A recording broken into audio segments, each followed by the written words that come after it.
అసలు నిత్యం ఎన్ని అనుభూతులు ఇస్తున్నాడు, ఎంతమందికి ఎన్ని రకాల దర్శనం ఇచ్చాడు, ఎంతమంది అన్నమయ్య అసలు ఎన్ని కీర్తనలు 32,000 కీర్తనలో స్వామిని కీర్తించాడంటే ఒక జీవితకాలంలో ఎంతటి మహనీయుడు ఆయన. అసలు ఎంత మహాతత్వం అంటే ఎన్ని రకాలుగా రోజుకో కీర్తన చొప్పున వేసుకుంటూ వెళ్ళి ఎన్ని రకాలుగా స్వామిని కీర్తించాడు. అంటే స్వామి యొక్క తత్వం అన్నమాట. మనం తెలుసుకోవాల్సిందల్లా ఏంటంటే అసలు ఏమిటి ఆ పరబ్రహ్మమూర్తి యొక్క తత్వం ఏమిటి అని తెలుసుకుంటే అంతటి ఆనందం మనకి ఇంకోటి కలగదు. ఆ తత్వం మొత్తాన్ని కూడా ఈ కీర్తనలన్నింటిలో అతి తేలిక భాషలో మనందరికీ అర్థమయ్యేలాగా పొందుపరిచాడు మహానుభావుడు. నిజంగా అన్నమయ్య మనందరి కోసం తేలిక భాషలో ఆ పరబ్రహ్మమూర్తి తత్వాన్ని మొత్తం ఎంతో చక్కగా తేలిక భాషలో విశదీకరించాడు. అతి తేలిక, చాలా తేలికైనటువంటి పదాలతో మనందరికీ చక్కగా అర్థమయ్యేలాగా అసలు ఎవరు ఈ తత్వం ఏమిటి అనేది ఆయన ఎందుకని ఆయన అంటాడు కదా, ఎంత మాత్రమని ఎవ్వరు తలచినా అంత మాత్రమే నీవు అని అంటాడు ఆ కీర్తనలో. అసలుట నదులన్నీ వెళ్ళి సముద్రంలో కలిసేటట్టుగా ఏ దేవతను కీర్తించినా చివరికి అవన్నీ కూడా వెళ్ళేది ఈ స్వామికే, ఆ పురుషోత్తముడికే చేరుతాయి. అందుకని అంటాడుగా అన్ని మంత్రములు ఇందే ఆవహించను అని చెప్పేసి. అలా అన్ని దేవతల స్వరూపాలన్నీ కూడా స్వామివారి స్వరూపాలే. అందుకని స్వామిని ఆరాధిస్తే వచ్చే ఆనందం ఇంత అంతా కాదనమాట. మనకి ఏ దేవతను ఆరాధించినా మనం ఆ స్వామికే చెందుతుంది చివరికి మనకి. ఆ తత్వాన్ని ఎంతో చక్కగా అన్నమయ్య కీర్తనల్లో మనందరికీ చెప్తాడు ఆయన. ఎంత చక్కగానో తేలికగా చెప్పి మనకి విశదీకరించి అర్థమయ్యేలాగా ఒక్కొక్క కీర్తన అసలు ఆ కీర్తన వింటుంటే మనం మైమర్చిపోతాం. అంత హాయిగా మనసుకి అనిపిస్తూ ఉంటుంది రోజు ఉదయం. అందుకని మనం అందరం చేయాల్సింది రోజు మీరు ఉదయం లేచిన తర్వాత కేవలం ఒక్క కీర్తన వినండి. చక్కగా ఎవరో కలిపి పెట్టుకొని మీరు ఒక బాలకృష్ణ ప్రసాద్ గారిదో ఒక శోభారాజు గారిదో మీకు ఇష్టంగా ఏది అనిపిస్తుంది ఎవరో ఒకరి కీర్తన కేవలం కొన్ని కీర్తనలు కేవలం 4-5 నిమిషాలు మాత్రమే ఉంటాయి. ఒక్క కీర్తన 5 నిమిషాలంటే మన మనస్సుకి ఎంతో శక్తి వచ్చి ఆ రోజంతా ఎంతో శుభ్రంగా గడుస్తుంది మనకంతా. నేను రోజు వింటాను. రోజు ఉదయం లేచిన తర్వాత ఒక్క కీర్తనలా అలా వింటా నాకు బాగా అలవాటైంది. ఎంతో మనసుకు ప్రశాంతిస్తుంది. రోజంతా మనని ఆ కీర్తనలో ఉండే ఇది మన ఎంతో ఆనందంగా ఉంచుతుంది, ఎంతో శక్తివంతంగా ఉంచుతుంది రోజంతా. కేవలం 5 నిమిషాలు మాత్రం మీకు 4-5 కీర్తనలు వినే టైం లేకపోతే జస్ట్ ఒక్క కీర్తన వినండి. మీరు ఆఫీసులకి ఉద్యోగాలకు వెళుతున్నప్పుడు వినండి. ఫలానా సమయం అని కాదు, పొద్దున వెళుతున్నప్పుడు చక్కగా కారులో పెట్టుకుని 2 కీర్తనలు వినండి. ఎంతో హాయిగా ఉంటుంది. ఒక్క కీర్తన విన్నా చాలు, కేవలం మన ప్రశాంతంగా ఉంటుంది మనసుకి. అది ఎంతో శక్తినిస్తుంది అనమాట. ఆ కీర్తనలో ఉన్న పవర్ అంత శక్తి ఉంది అనమాట. అండ్ మనస్సుకి ఎంతో హాయినిస్తుంది. ముందు మనం ధర్మ మార్గంలో మనం నడుచుకుంటూ మనం వెళ్ళిపోతుంటే ఆ స్వామి నిత్యం మనల్ని అలా కంటికి రెప్పలా కాపాడుతుంటాడు. లేకపోతే ఏంటి అతి సామాన్యుని నేనేమిటి 18 పుస్తకాలు స్వామి మీద రచించడం ఏమిటి, ఇన్ని దేశాల్లో ఈరోజు చదవబడుతూ అంతా స్వామి నన్ను ఆవహించి అవన్నీ రాయించుకుంటాడు. అందుకని నేను ఇప్పటికీ కూడా చాలామంది నన్ను పుస్తకాలు వాళ్ళకి ఇస్తున్నప్పుడు అనమాట దాని మీద మీరు కొంచెం సంతకం పెట్టేమని అంటుంటారు.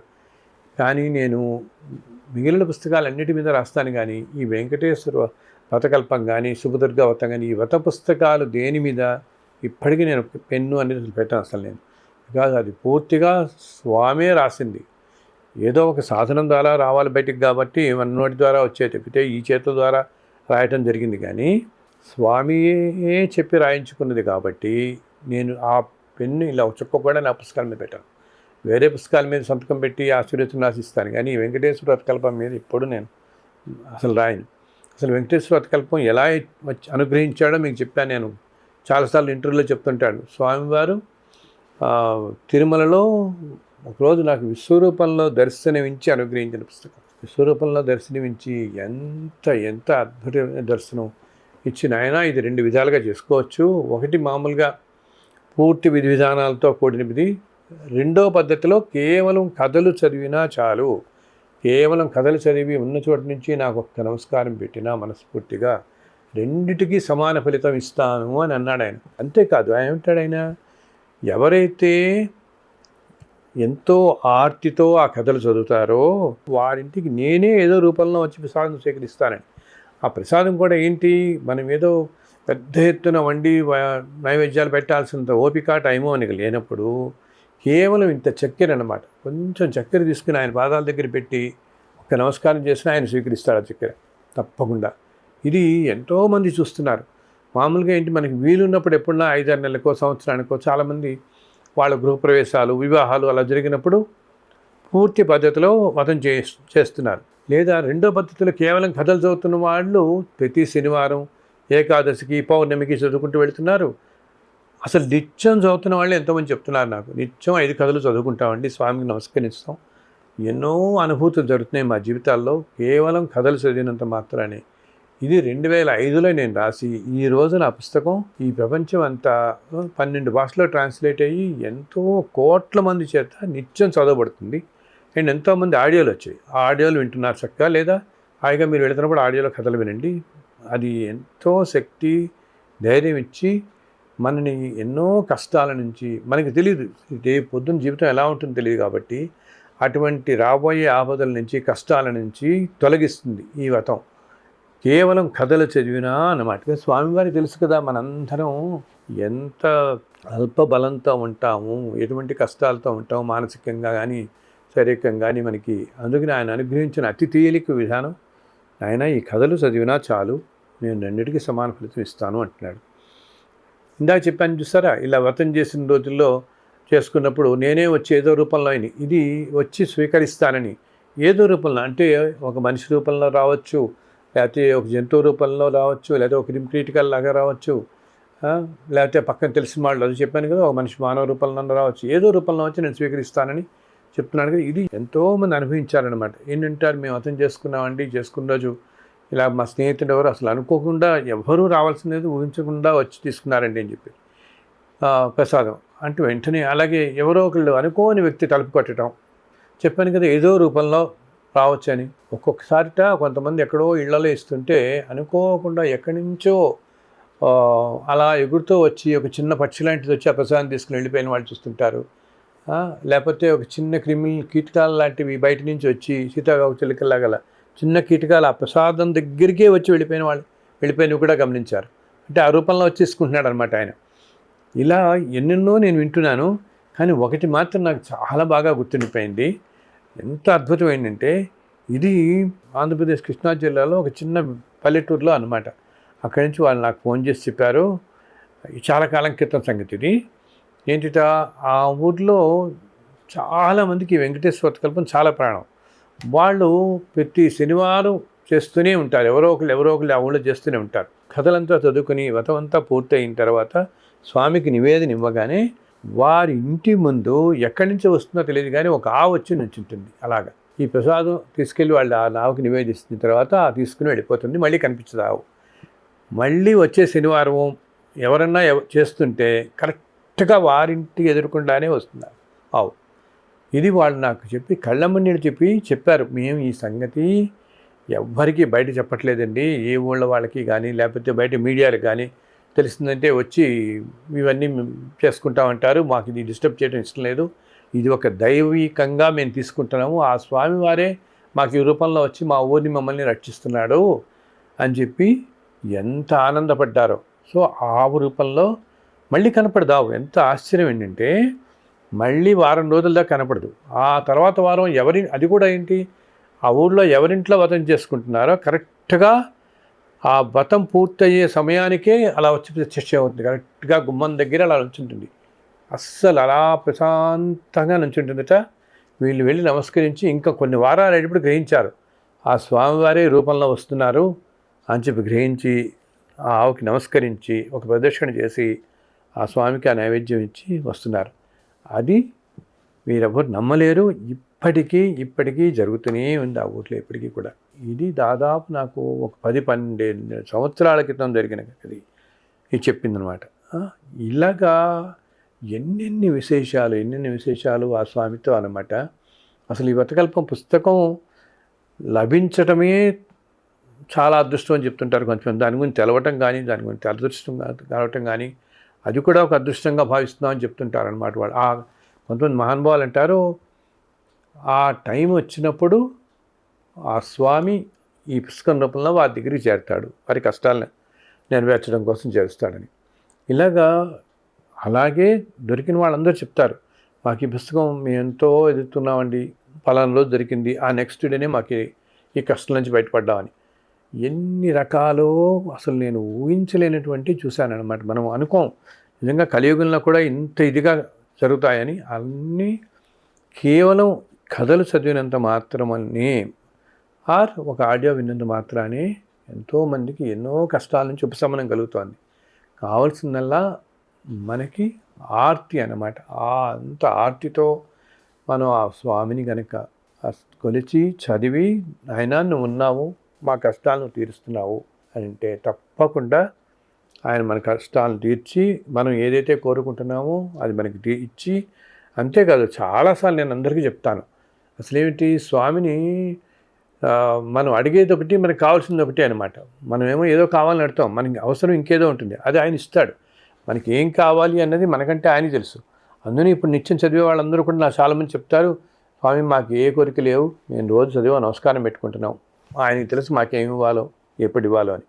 చక్కగా ఆయన ఆ విధంగా కరుణిస్తాడు. మనం చేసుకునే ప్రారంభ క్రమంలో ఇంతమంది జన్మల్లో ఎన్నున్నాయో మనకి తెలియదు కాబట్టి దానికి కొంచెం ఆలస్యం ముందు వెనకాల అవ్వచ్చు తప్పితే తప్పకుండా వీటన్నిటికీ కూడా నుంచి ఉపశమనం లభిస్తుంది. మనం ఈ కష్టాల నుంచి బయటపడతాం. మనం ఏం కోరుకున్నామో, మనకేం కావాలో అన్నీ కూడా ఆయన చక్కగా సమకూరుస్తాడు. మనం అడగకపోతే ఇంకా 4 రెట్లే ఇస్తాడు దీనికి మనకి. ఇంకా ఆయనకి తెలిసినంతగా నేను అందరితో చెప్తాను, మన మనస్సు, మన ఆలోచనలు, మన తల్లి, మన తండ్రి, మనతో పాటు నిత్యం ఉంటున్న వాళ్ళు ఎవ్వరికి తెలియకపోవచ్చు, కానీ ఆయన తెలియనిది ఉంది, చక్కగా తెలుసు ఆయనకి. అంతేకాదు అసలు స్వామి దర్శనానికి, తిరుమల దర్శనానికి వెళ్ళటం కూడా ఎన్నో జన్మల భాగ్యం. అసలు వాటిల్లో కొన్ని పురాణాల్లో రాసి ఉంటుంది.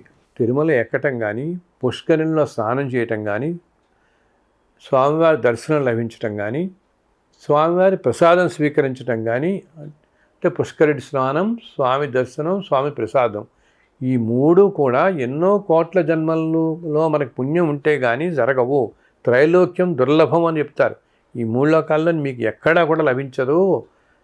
అసలు ఆ స్వామి పుష్కరిణి అనేది ఎంత పవిత్రమైనదంటే మన వాళ్ళు గ్రహించరు. కానీ కనీసం వీలున్నప్పుడల్లా 4 నీళ్ళైనా అలా 4 నీటి చుక్కలు చల్లుకోండి వెళ్ళి మీరు. ఎందుకంటే ఆ పుష్కరిణి ఒడ్డునే, అది ఈ కలియుగంలో వచ్చింది కాదు, ఎన్నో యుగాల నుంచి. ఆ పుష్కరిణి ఒడ్డునే దశరథుడు కూడా త్రేతాయుగంలో తపస్సు ఆచరించారు. అలాగే ద్వాపరయుగంలో పాండవులు కూడా ఇక్కడ తిరుమల పాండవ తీర్థం అని ఉంటుంది, పాండవులు వచ్చి స్నానం ఆచరించిన తీర్థం ఈ కొండ మీద ఉంది. అంటే ఎన్ని యుగాల నుంచి ఉందో ఈ కొండ ఊహించండి. ఒకప్పుడు ఈ కొండ మీద 1008 తీర్థాలు ఉండేవి, పవిత్రమైనటువంటి తీర్థాలు 1008 తీర్థాలు. అసలు ఎక్కడ చూసినా ఒక తీర్థమే కనపడేదిట, అటువంటి తీర్థాలు. ఆ తర్వాత కాలంలో అవి కనుమరుగడిపోయి ఎక్కడెక్కడ ఉన్నాయో కూడా మనకు తెలియదు. ప్రస్తుతం 108 తీర్థాలుగా చెప్తారు ఉన్నాయి. వాటిల్లో 7 తీర్థాలు అత్యంత పవిత్రమైనట్టుగా చెప్తారు. వాటిల్లో మన స్వామి పుష్కరిణి కూడా ఒకటి. ఈ పుష్కరిణి ఎంతో పవిత్రమైనటువంటిది. అసలు ఒక్కసారి స్నానం చేస్తే ఎన్నో జన్మల పాపం అంతా నశించిపోతుంది అనమాట. మనం ఈ జన్మలో మనం ఇక్కడ పుట్టాము, మన తిరుమల మన దగ్గరలో ఉంది, మనం వెళ్ళగలుగుతున్నాం. మళ్ళీ వచ్చే జన్మలో మనం ఏ ఆఫ్రికాలో పడతామో, ఏ అమెరికాలో పడతామో తెలియదు కదా మనకి. మళ్ళీ మరి అసలు అది ఈ సంకల్పమే కలగదు, దీని గురించే మనం తెలుసుకోలేకపోవచ్చు, ఇక్కడ రాకలేకపోవచ్చు. అందుకని మీరు వచ్చిన ప్రతి యాత్ర, ప్రతి దర్శనం మీకు ఎంతో అపురూపంగా భావించాలి. ఇప్పుడు మనకి తెలియదు కదా, మనం ఇంతకుముందు 400 జన్మల నుంచి ఎక్కడున్నామో, ఏ అడవుల్లో పుట్టామో, ఏ సంస్కృతుల్లో ఉన్నామో, ఎక్కడి నుంచి వస్తున్నామో, ఆ జన్మల్లో మనం అసలు ఈ దర్శించిపోయిండొచ్చు. అందుకని మనకి ఇంత ఆత్రంగా, కొంతమందికి చూడండి, మనలో కొంతమందికి స్వామి దగ్గరికి వెళ్ళగానే ఆ ఆనందంతో కళ్ళమనీళ్ళు వచ్చేస్తాయి మనకి. అంటే ఏంటి, సోల్కి తెలుసు, మన మైండ్కి తెలియదు, కానీ లోపల ఆత్మకి తెలుసు. అయినా కొన్ని 100 జన్మలైంది నీ దగ్గర రాక, ఎప్పుడో కొన్ని వేల జన్మల క్రితం, కొన్ని వేల సంవత్సరాల క్రితం నేను ఎప్పుడో వచ్చాను చెప్తే నీ దర్శనానికి మళ్ళీ రాలేదు. ఇన్ని వేల జన్మల తర్వాత నీ దగ్గరికి రానిచ్చావు, ఎంత అదృష్టం ప్రసాదించావు తండ్రి అని ఆ సోల్ ఏంటంటే ఎంతో ఆనందపడిపోయి మనకి తెలియకుండా అప్రయత్నంగా కంట్లోంచి మనకి నీళ్ళు వచ్చేస్తాయి. మనకు ఆనందం పట్టలేక నీళ్ళు వచ్చేస్తాయి ఆ స్వామిని చూడగానే అనమాట. అంటే మనం ఎన్ని వేల సంవత్సరాలు అయిందో ఆయన చూసి. సో అందుకని మనం ఏదో వెళ్తున్నాం కదా చాలా గొప్ప అని చెప్పి ఎప్పుడూ భావించకండి. మనం అది ఇప్పుడు కూడా ఇది మీకు అత్యంత అపురూపం అవ్వచ్చు. మీరు వెళుతున్న ప్రతి దర్శనము మీకు ఎంతో అపురూపం అవ్వచ్చు. మళ్ళీ కొన్ని వందల జన్మల దాకా మనం వస్తామని నమ్మకం లేదు, మనకేం తెలుస్తుంది, ఇప్పుడు తెలియదు కదా. అందుకని వెళ్ళిన ప్రతి దర్శనం కూడా మీకు అపురూపమైందిగా భావించి, సాక్షాత్తు శ్రీమన్నారాయణుడే మీకు అక్కడ నుంచుని ఉన్నాడు, ఆయన్ని దర్శిస్తున్నాను నేనంటే, నాయన ఇంతకంట కావాల్సింది ఏమిటి అని చెప్పి స్వామిని దర్శించండి, పూర్తి అనుభూతుల్ని పొందండి. ఆ స్వామి మీ పాపాలన్నింటినీ తీసివేసి మీకు ఎంతో పుణ్యఫలాన్ని అనుగ్రహిస్తాడు.